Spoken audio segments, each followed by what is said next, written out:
Hello, everyone, and welcome to what is going to be a fascinating hour.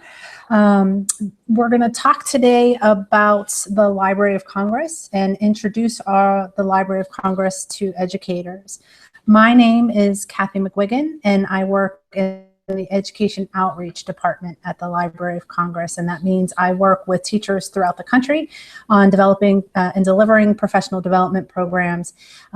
We do it on site and online, and we're thrilled to be working with National Writing Project on a 5-part webinar series, and this is the first of 5 webinars, and this one will be focused on introducing ourselves to you. So thank you for joining us. We have 2 fabulous guests tonight. Cheryl Letterly from the Library of Congress will be demonstrating fabulous places where you can go to get some teaching ideas and to share strategies. And we have Kelly with us, and she is going to be sharing her experience of working with the Library of Congress in our professional development program. And she is also active in National Writing Project, and she's going to talk about how she was able to take some of what we did in our program and merge it with what she has taken out of National Writing Project. So without further ado, I am going to turn it over to Cheryl, and she will introduce herself and start us off.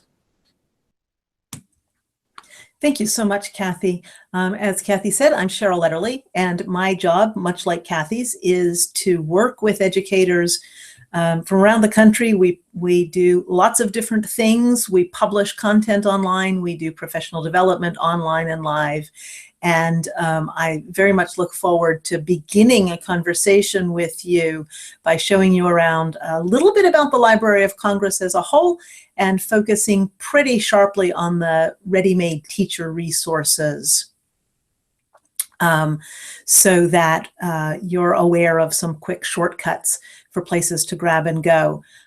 Kelly will be here to talk about what her experience was using these materials after she attended one of our really our most intense long-term Summer Teacher Institute. It's a full week of immersion in the Library of Congress live on our site. So Kelly, I'm going to start with a tour of the teachers page and then back out just a little bit and show a couple of highlights from loc.gov.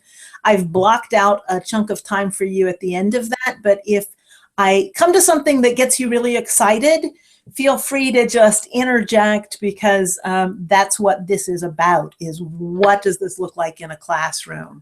So that you know what lenses I bring. I was a high school English teacher for a decade, and then I taught it as an adjunct at a couple of different community colleges for another, I don't know, 5 or 6 years. So I come at this as an English teacher and a writing instructor. The first stop I'd like to do is to orient you to where Kathy and I work. So I'm going to show you just one slide of a PowerPoint.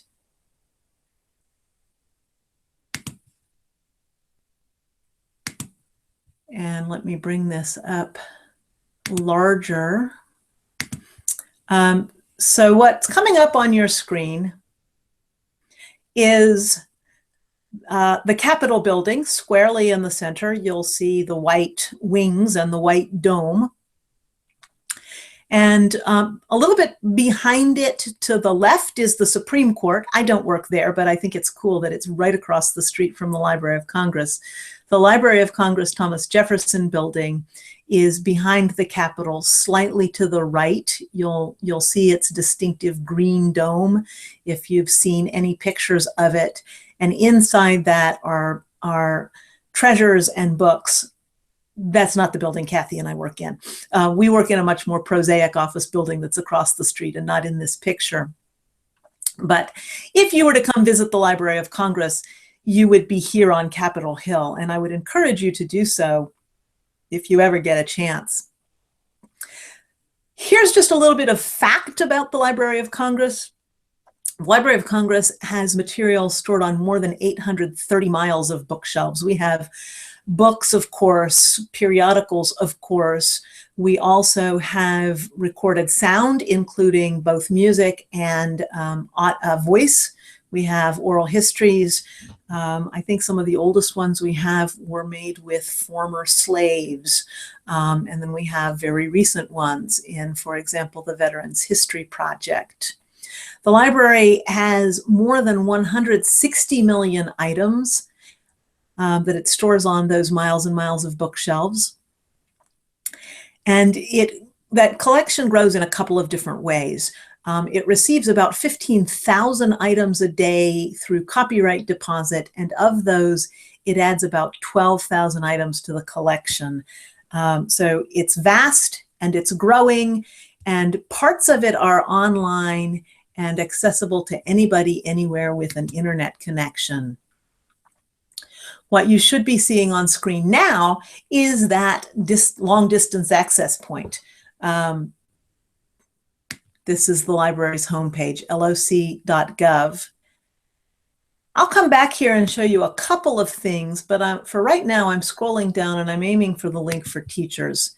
So this will take us to loc.gov/teachers. This is where Kathy and I work.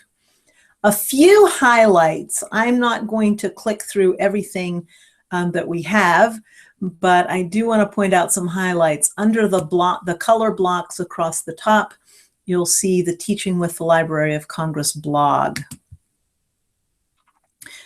I would encourage you, if this is of interest, to subscribe to this blog, and we'll send it out to you. We publish usually a couple of times a week. It's a great way to keep up with current events. As you can see, we're doing another webinar coming soon called Books Go to War,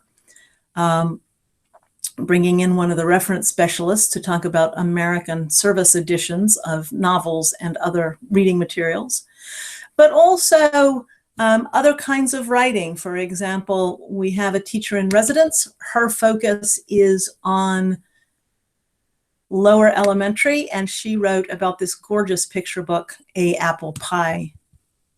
The good news is you don't need to wait for us to guess what it is that you want to read about.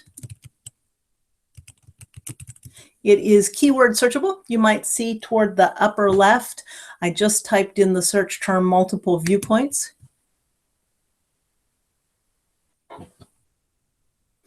And it will give you a search result now that includes research, primary source analysis strategies,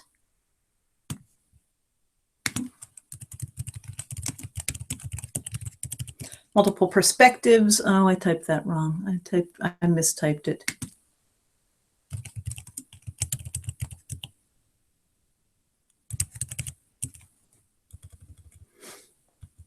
The problem with doing live web is you see all of my faults. Multiple perspectives, that's what I intended when I subbed in viewpoints, gives you more than a dozen results looking at points of view in multiple formats, looking at historical and geographic thinking, thinking about selecting primary sources, and so forth. I like to show this one because it's a pretty good range of what the library has and does for teachers. We address multiple subject areas. We have events live and online, and we publish materials that remain available for you. Can I jump in right here? Please do.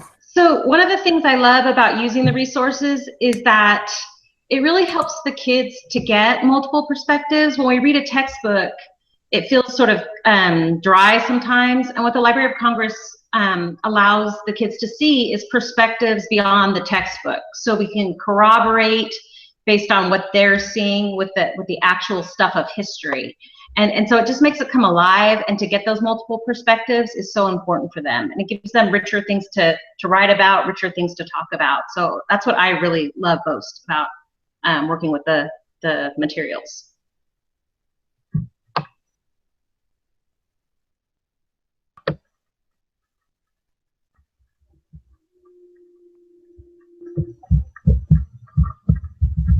Are you back, Cheryl? Are you? I just muted myself. Okay, okay. Yeah, so that's what I just wanted to let you know, that I love that part of the working with the materials. That's really fantastic endorsement, Kelly. Thanks so much. As a former English teacher, I think that's really valuable, but your more current experience really underscores that. I'm going back to the teacher resources, and if you can't see it, somebody break in and let me know, Kathy or Kelly. A couple of things I'd like you to be aware of. One is right now you're participating in professional development, and I'm going to use this left navigation and just show you the scope and range. Two things, I'm going down to the section that says Learn with the Library of Congress. One thing to know is we offer summer teacher institutes. This is actually last year's menu, so don't get too excited about these dates. They're from 2016. We'll update this page in the next probably couple of months. We usually aim to get this out around the first of the year. But we will be offering 5 weeks again of Summer Teacher Institutes. And as I said earlier, this is where we had our first extended touch point with Kelly. And Kelly, if you want to interrupt here or jump in, I should say, and talk just a little bit about your experience, or if you want to wait till later, that's fine too. Oh, I can definitely jump in. You know, being a writing project teacher changes your life. You know, you go through your summer institute and you learn so much, and you learn so much about yourself and your teaching. I didn't think it could ever be matched or equaled.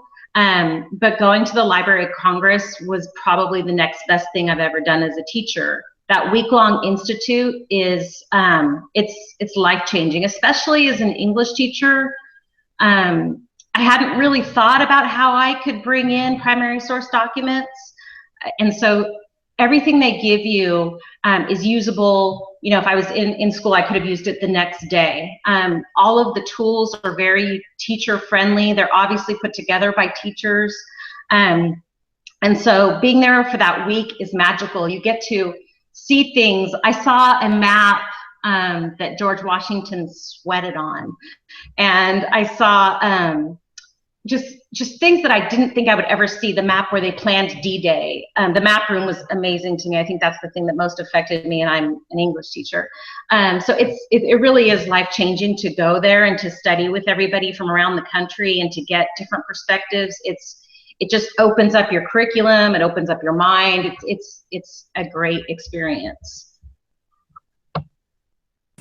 Thanks so much. That was quite the advertisement, Kelly.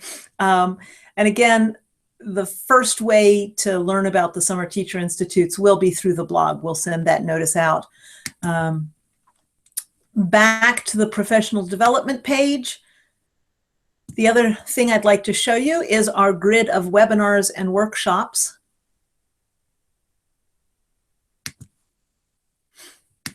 And you can see we have a lot going on here. The top one is the current event, this Introducing the Library of Congress with the National Writing Project.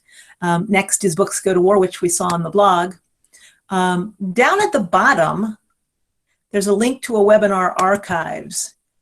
And this, I think, is the real gold. We love to interact with teachers live, but we also know that busy schedules mean it just doesn't always work out. But if you want to get that content, we have a whole archive of recordings going back a couple of years, including an online conference that opens out to another whole large page. I won't dizzy you by clicking in there.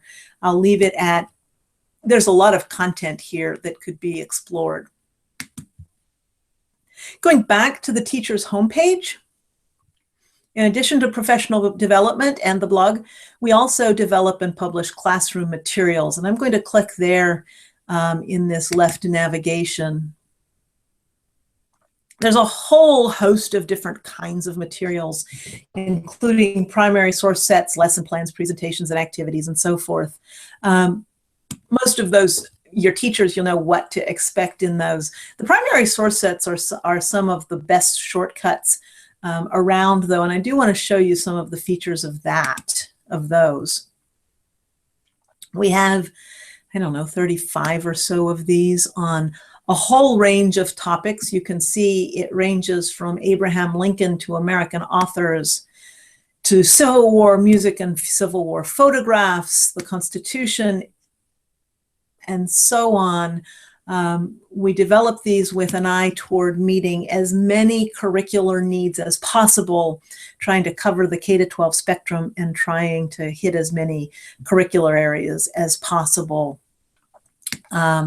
They all follow the same general format. I like to show immigration just because it's one of my favorites and I have the controls today. So they are simply what it sounds like. They are sets of primary sources selected from the library's online collection.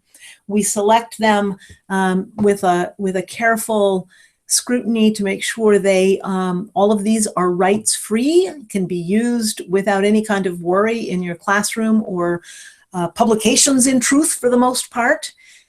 Each one includes a link to the item itself online. So if I click on this immigrant map to North America, it comes up. If I click in the map, I can zoom in, I can move around, I can study detail,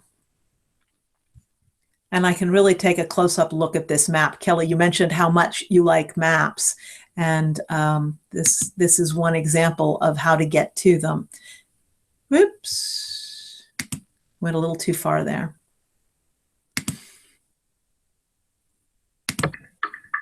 Can I say something real quick while you're looking for that? Please do. As you're clicking through all of your resources in there, it's funny. I went in 2013 to the Library of Congress to study, and I've forgotten where so many of the resources that I use every day in my classroom now came from. So as you're clicking through the picture of Zora Neale Hurston, I use that picture. The pictures of the Dust Bowl, the whole set, I use it when I teach Grapes of Wrath. And so I kind of forgot that that's where I got those from. They've just become such a necessary part of how I teach everything now. There's always primary sources just kind of pushed in whenever I'm teaching a piece of literature. And so it makes it really easy to find the things I need, and it always brings me back to the Library of Congress because I know that's where I go to get my primary source documents. And then my students also participate in History Day. I have an integrated class with the U.S. history teacher, and we set them free on the Library of Congress website and show them kind of how to navigate through themselves. So they're doing a lot of the research within there too. So that's another way to use it, is to have your kids doing the research within it. So it just makes it very user-friendly. But it's just funny to see all the pieces that you're going through because they're so every day in my classroom. Kelly, you have just made my day with that statement. I would love to have these so every day in classrooms that every teacher in America forgets where they came from. And I don't think I'm even exaggerating with that. So just scrolling through this, lest you think we focus on maps exclusively. There are maps, but there are also, you can see photographs. The box to the left in the top row now that's titled Emigrants Landing at Ellis Island is in fact a moving picture made by Thomas Edison. So wherever possible, we include as many formats as we can, including here kind of in the center of the row that's at the top now. The Americanese Wall is a political cartoon that's great for looking at symbols, talking about the conversations. We also have, as you can see, these census figures presented both in a map and then graphically. So we try, as I say, to get as many formats as we have that make sense for the topic. Every one of these, in addition to the primary sources, has a teacher's guide. Let's see if this PDF will open and display. And the teacher's guides, again, follow the same format, a brief historical background. And we keep these to about 750 words or fewer, because to read more than that. So it's highlights. It's not a comprehensive look at the topic, but you can get that anywhere. It's an insight into what we were able to think about when we were compiling the set, because with millions of items to choose from, even if you narrow the topic a bit, you still have probably thousands, and so we have to make some choices. So the background gives you some insights into what we were thinking about. Then some quick suggestions for teachers. What might a classroom teacher do with these items? I'm not going to pause and read any of these. You can come back and browse this on your own. A link to additional resources. And then every set concludes, every teacher's guide concludes with citations for the primary sources, because we think that's good scholarship and we like to model it. A selection of these are also available. You can see right above the gray bar, Student Discovery Set.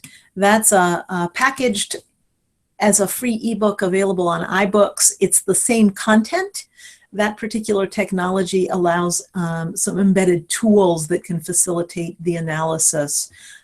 You can do the same kind of analysis. I'm clicking on the link that says Analysis Tool and Guides. And this will take you to a menu of teacher's guides and a primary source analysis tool. And I'm not going to go too deep into this because Kelly, I'm sure you'll talk at least a little bit about this when I stop doing my web tour and let you do some talking. Those are the highlights of the teacher's page. It's obviously not everything, but it's a good starting place for you. I want to back out and show you just a couple of tricks with the Library of Congress, and then make sure that Kelly gets a chance to talk, and that anybody listening in who has questions has plenty of time to get them answered. So I'm back at the Library of Congress homepage, loc.gov. You'll see across the top, there's a search box. It's keyword searchable. There's also a drop down. So if you know you're looking for a particular kind of material, say photos, prints, and drawings, say Cleveland, just because I grew up near Cleveland, Ohio. Here's the thing, because I didn't say Cleveland, Ohio, I get lots of different kinds of Cleveland, including Grover, and then Cleveland, Ohio. So obviously the search result is only as good as the search term. The good news is I can use these tools over to the left and narrow it. So if I know I'm looking for Cleveland, Ohio, with a click, I can have only those items display. If I don't like the list view, with another click, I can change the display so that I have a gallery grid showing instead. The main advantage to that is I can see more items with relatively less scrolling. The search pretty much functions as one would expect, so I don't think I need to spend a lot more time on that. What I would like to show you are two things that are not included in that search box. One is the digital collections. Now, you know what? I'm going to use the search box. One is a newspaper collection called Chronicling America. Why not just make this easy for you? So the top result in the search is the collection Chronicling America. This is a newspaper database. Kelly, I hope you've discovered this. I think we would, I know it was around when you were at the Summer Teacher Institute, and I hope we were using it. It's more than 11 million pages, representing most of the states. I'm not good with numbers, so I'm going to say at least 45 of the states are represented in this database. It's not competing with subscription databases. It's really filling in some gaps. putting online some newspapers that were previously only available on, for example, microfilm or microfiche, which is a pretty tedious way to find information. It's fully keyword searchable using this search box. Kelly, are you jumping in again? Yeah, I just wanted to say one of the things I did with the newspapers, because it was there when I went, was I found the original report of when Sojourner Truth stood up and spoke, and the original report of her actually speaking. So that was kind of really cool to find the original, the newspaper account that said, here was this woman and here's what she said. To hear, you know, the different reports of that, how the words came out. It was fascinating to see it originally in print. So I've only used that a couple times, but it was neat to see the newspaper source and not just hear about it or read about it in the textbook. So thank you again for that, Kelly. Newspapers are so very of a particular time and place that it really does bring it alive. It functions through a keyword search function, and I'm not going to take the time to demonstrate it. I'll just point out a couple of things. You can narrow the date range, which is really helpful if you're searching newspapers.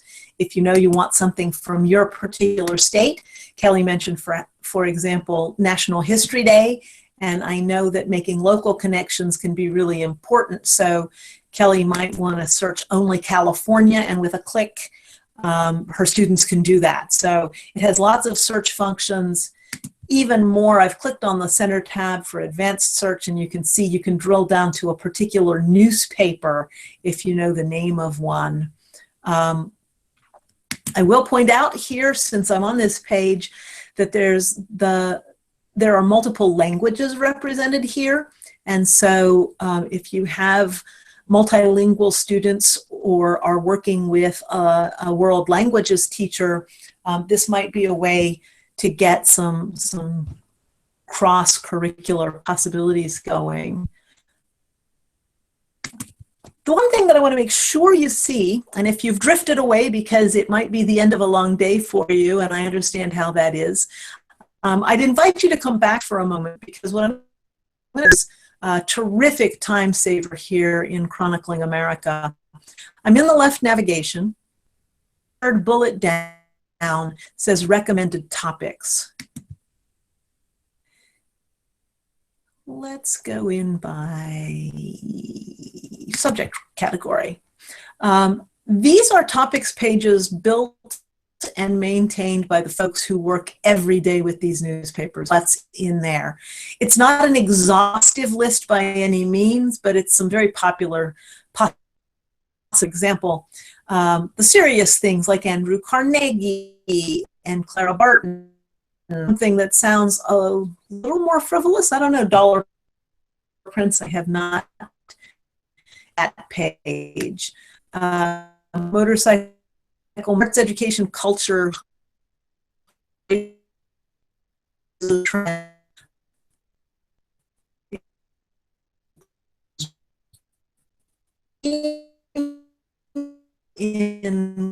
Greenwich Village.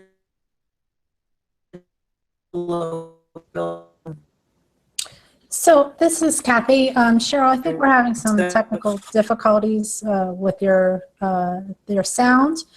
But I think you might have just come back on. Go ahead.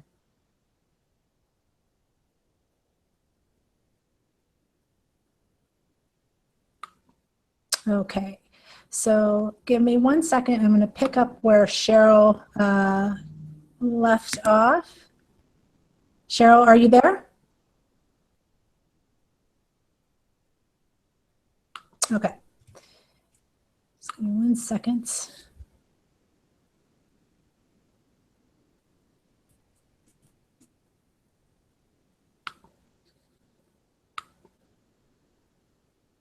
Okay. Okay. So you should be able to see the Chronicling America. Just want to make sure that you can see that. Kelly, if you would just let me know that you can see that, you can come on mic and let me know.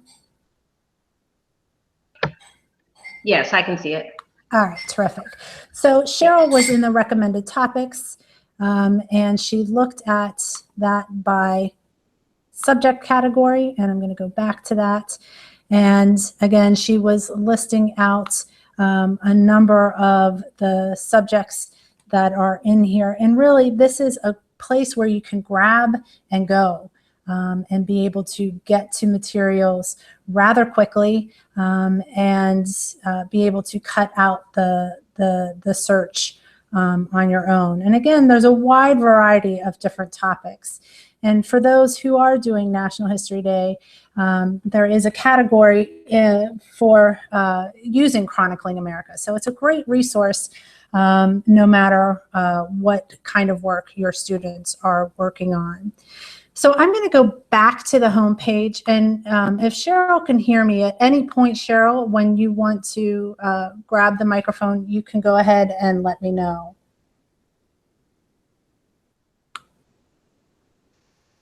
But I do not think that she is with us. Okay, so I am going to show you another area of interest for teachers. And I'm actually going to type in the URL, which is the World Digital Library, and that's wdl.org. And this is a project of national libraries from around the world. And the idea is to take what was what the Library of Congress had been doing for, since the early 90s and digitizing its materials. And this is a partnership with UNESCO, and it launched in 2009, and it works with national libraries and university libraries from around the world. And now there are over 15,000 items from these institutions that are housed in one place. And this project is actually housed at the Library of Congress, but as I said, it's a partnership between UNESCO and national libraries from around the world. The one thing that I want to point out in the World Digital Library, not only is the number of items smaller, but the materials themselves are closely curated. And I clicked on an image that is probably quite familiar. Their destitute pea picker. In the World Digital Library, the items themselves are, of course, of high resolution, but there is also curatorial information around the items. I also want to point out that the site is, you can listen to the page, and the site itself is available in 7 languages. So English, Spanish, French, Portuguese, Russian, Chinese, and Arabic. So as Cheryl had pointed out in the chronicling newspapers, that there are other languages represented. If you wanted to see this in Spanish, the entire site translates, and you'll be able to get all the information. The same with the audio portion of this. All of this material is hand translated, so it is not a Google translation. These are very high quality translations. But World Digital Library is a great place to go to get other resources. I'm going to pause and see if Cheryl is back on. I am. Kathy, it sounds like you have pretty much covered the rest of what I needed to say, though, so thank you very much. I've changed. You are welcome. I am going to stop my screen share, and you go ahead and do your screen share. I sure can. At this point, mostly, I want to just invite Kelly to tell us if there's anything that she finds particularly valuable that we haven't talked about yet. And I'm happy to fill in those gaps. But then I also want to protect the time for Kelly to talk a little bit more about her experiences. So Kelly, I'm going to mute myself and just ask, what do you find valuable that we maybe haven't shown yet?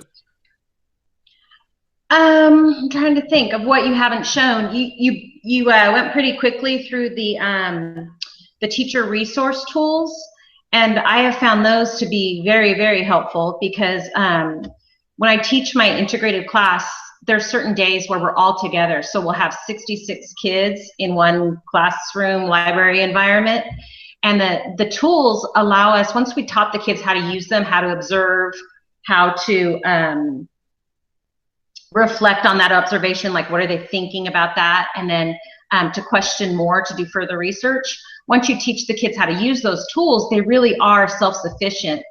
So the first time we used it, I was really worried about whether or not the kids could do this on their own, and they just could. And as soon as you give the kids pictures or things to listen to, like you said, you have a very diverse collection of songs and video and even music from, the old records and things like that. You're giving kids things to interact with. It's almost like a museum experience for them. They jump right into it. And so they don't need a lot of teacher right on top of them.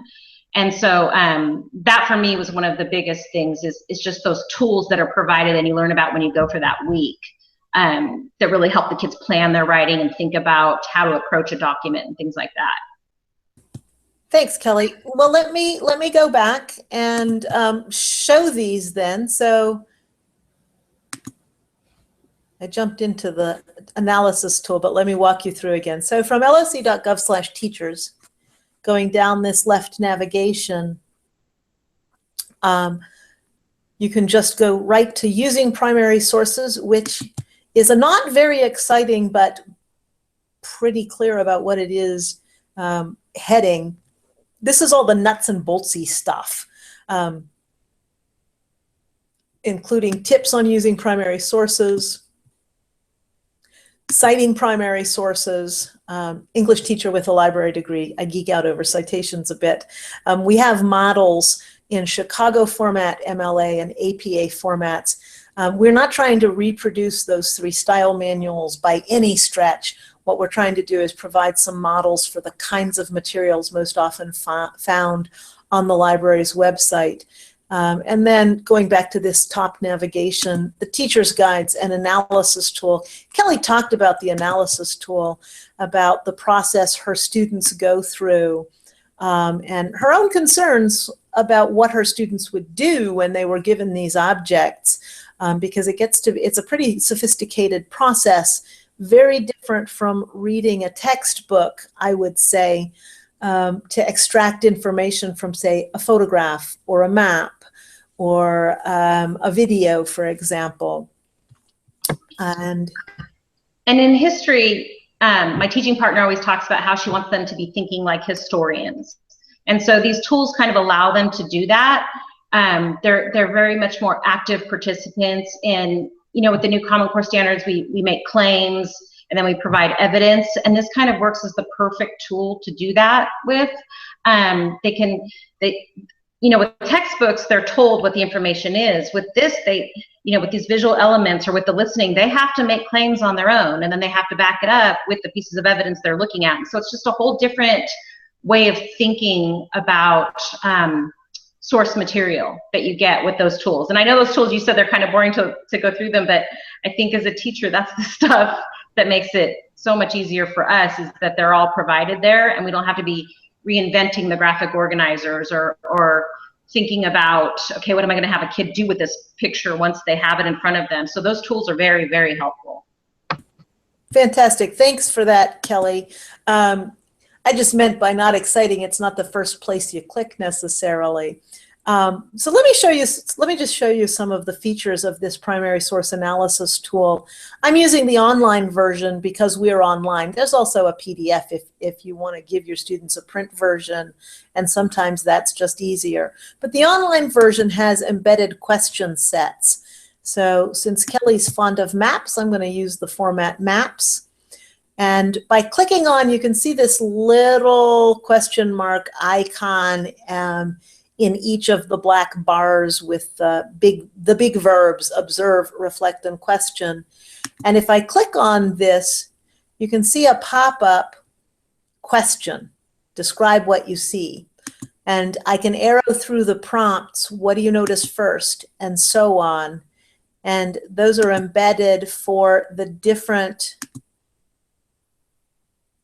big verbs. How do you think this map was made, for example? How does it compare to current maps of this place?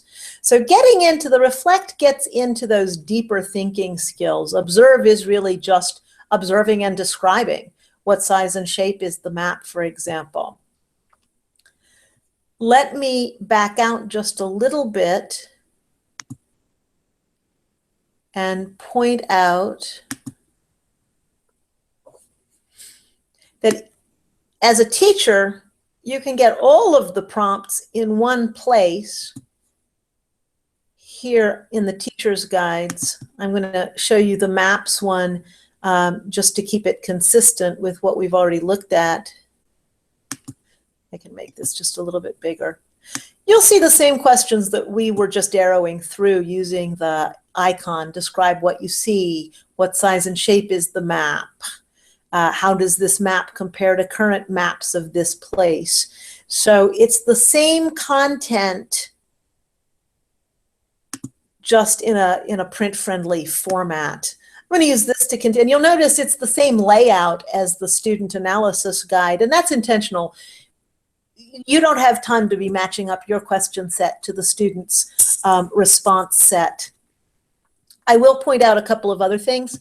There is a further investigation section both in the teacher's guide and on the primary source analysis tool where students could record their thinking. And that's a nod toward the way we believe learning happens. Kelly talked about her teaching partner saying to think like a historian.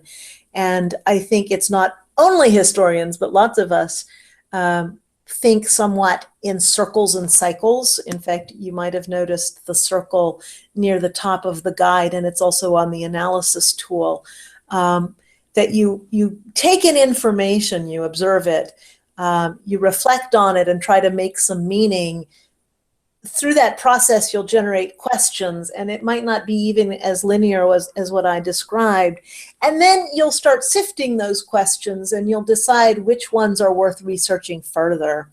And the tool models that. There are also helps for you as teacher at the very bottom, and I'm going to make this quite a bit bigger because I do want to spend just a minute and allow you to get a good look at these. Some follow-up activity ideas. Because interacting with the object, having that museum experience, as Kelly called it, is not the end. You might want something that you can collect and grade that shows a summary of their thinking, like have them write a brief description of the map in their own words, and so forth.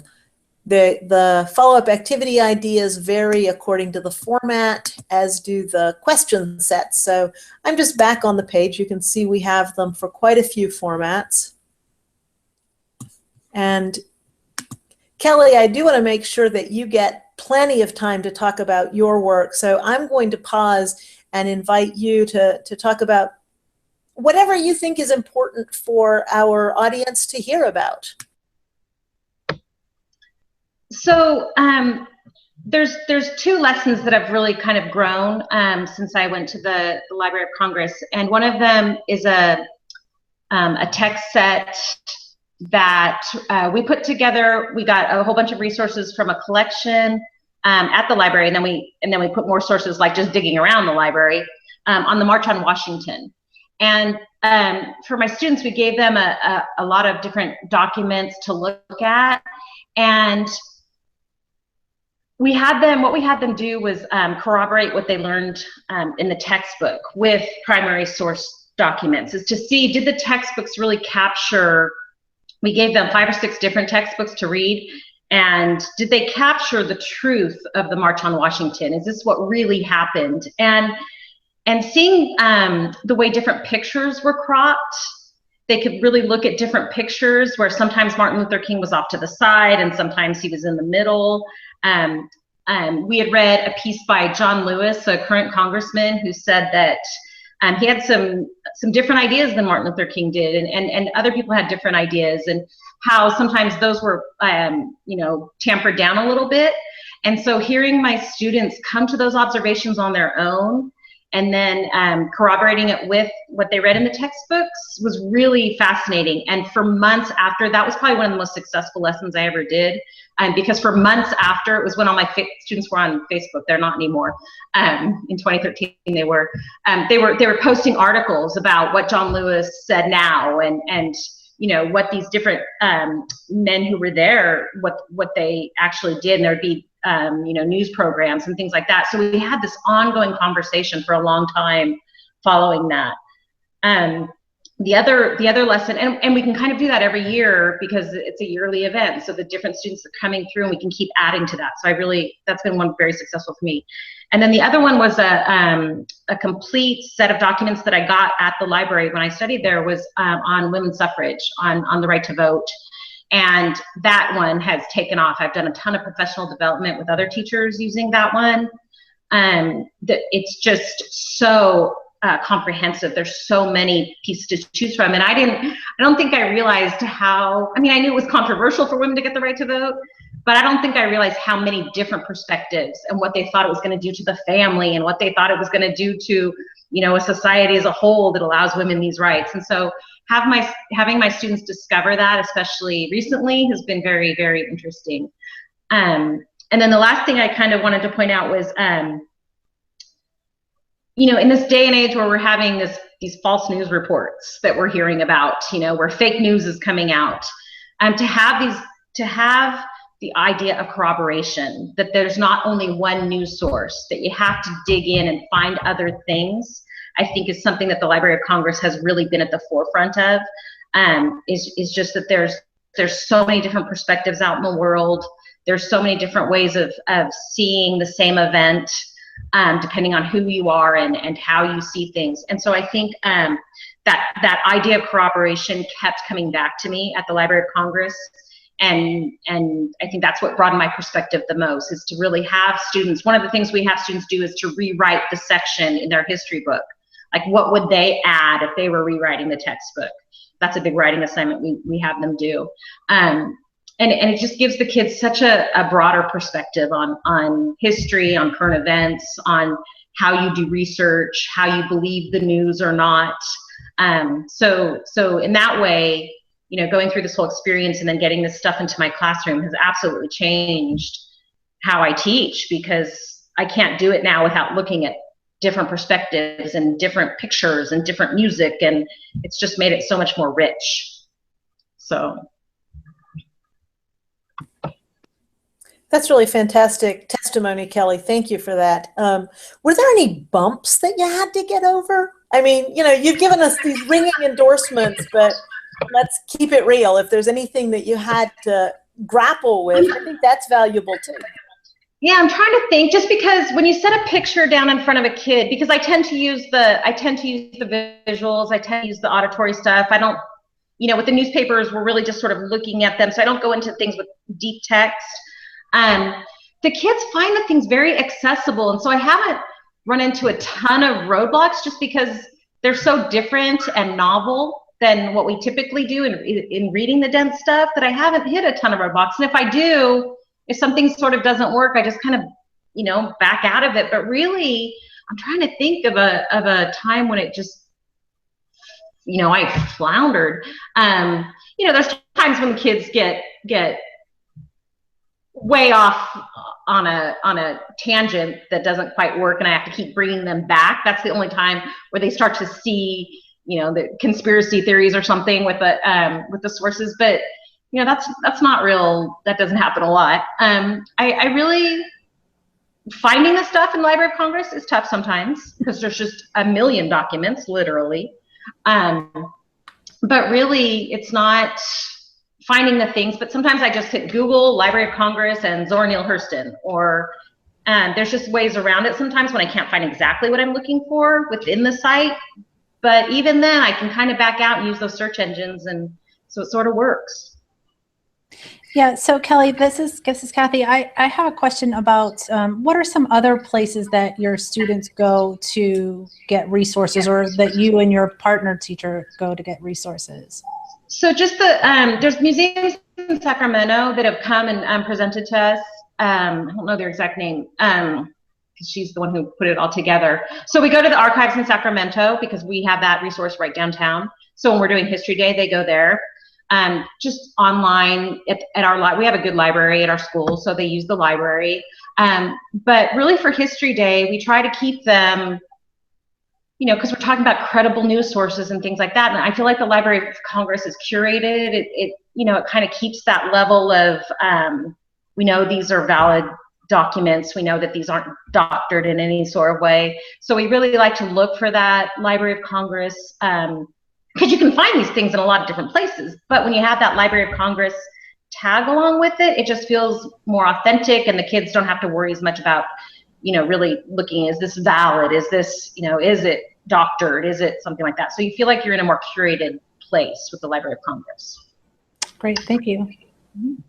So this is Cheryl again with one more question.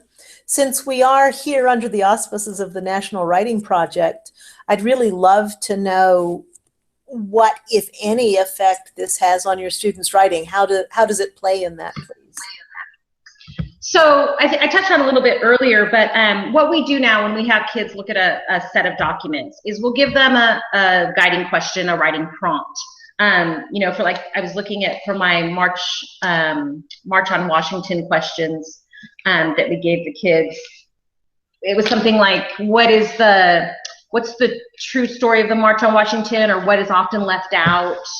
Let me look right here. It says, what was the relationship between the media, the crowd, and the leadership that day? So we'll give them a guiding question, and then we just let them sink into the documents for a while and do the observations, the reflections. And then at the end, they usually write some sort of argumentative piece where they're using these resources as evidence for their claims. And so it's very much that analytical type of writing, that research report type of writing that we're having students do in preparation for college. I also work with the College Ready Writers program within the National Writing Project. And that's what the CRWP has kids doing too, is really looking at source material. It teaches them to articulate and how to work with a picture, how to write about that picture, because it's different than writing, you know, quoting from something. You're having to describe a picture, and so it's teaching kids to be more succinct in their language, more concise. It just gives them such a broader well to draw from in terms of how do we talk about material. And the kids really are learning to be a little more daring, I want to say, in their writing, because they have to make the claims. With textbook writing, they stay very safe. They don't want to take any chances of being wrong. And with this stuff, they really are interpreting themselves. And so right and wrong, it's just more provable. What can you make a claim with and prove from the evidence? And I think that's that critical thinking part of writing that comes in that we like to see. So there's just so many benefits to not having them read the textbook, to come to their own views based on evidence. It's that critical thinking that makes for good writing. And you know, there's no format, so we're not following a format, and so it's just asking questions and answering that inquiry-based sort of approach to writing. It's so changed the way I teach that I don't even remember how I did it before. You know, it's just I can't explain it. So I hope that answered the question. That does. Thank you, Kelly. That's great. I have one last question, which is, what advice do you have to somebody just starting to look at the library for resources? I would say find just pictures of whatever it is you're looking at, an author, a time period. The Dust Bowl is perfect. Japanese internment during World War II, they have rich resources surrounding that. Anything you're going to study with kids, just find some pictures, use the tool, and jump in, because you'll be amazed at what your students will observe and see, and the veracity with which they just jump into it. They love this stuff because it's not reading a textbook. You put kids into groups, give them a set of documents, and they will tear it apart. They'll just, I can't, every group I've ever worked with, I used to in my old job, I was a lead teacher, I'd go to different schools within our district. Every group of students I ever worked with, from every socioeconomic status, everybody would just jump into this stuff. It's universal. And adults, kids, I've done a lot of PD with other teachers. Everyone digs in and wants to be doing this stuff. It's kind of like magic. It's really weird. And Kelly, I think you have come up with the perfect ending. We are pretty much out of time, but ending with, it's pretty much magic. Everybody wants to dig in. After your fabulous conversation about the amount of thinking that these can extract. I want to thank you for joining me. I just really had a great time. And I'm going to say goodbye, everybody, and thank you so much for joining us. Kelly, thanks so much for all the rich conversation. Thank you. You sparked my interest again to jump in. And I just want to say thank you to Cheryl and Kelly for sharing so much tonight. This has been a really wonderful hour. For our audience tuning in now and tuning in the archives, I would like to send out a reminder that this is the first of a 5-part series that we're doing with the National Writing Project. Our next session will be on making thinking visible and primary sources, which is part of what we do in our professional development program. That will be at 4 o'clock Pacific time, 7 o'clock Eastern time on December 15th. So mark that down on your calendars. Hopefully you can join us live. If not, you can look for us in the archives. More information is at educationinnovator.org. And I am going to turn things over to our hosts tonight at Educator Innovator. So thank you, everyone.